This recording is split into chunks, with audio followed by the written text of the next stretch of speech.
Hi, I'm Hannah from Sheet Leveler. In this Excel tutorial, I'll show you how to use the PMT function, that's the payment function, to calculate monthly loan payments. Let's dive in.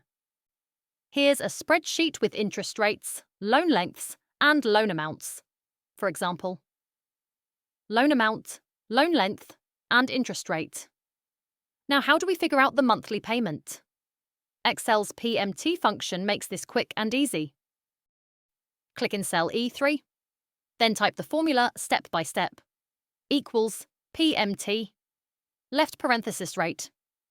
Excel first needs the interest rate. That's in cell B3.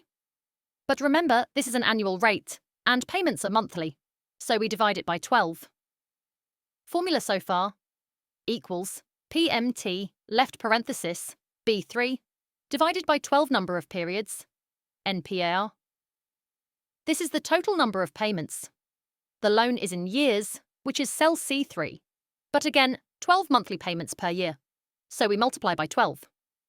Formula so far equals PMT, left parenthesis, B3, divided by 12, comma, C3, multiplied by 12, present value, PV.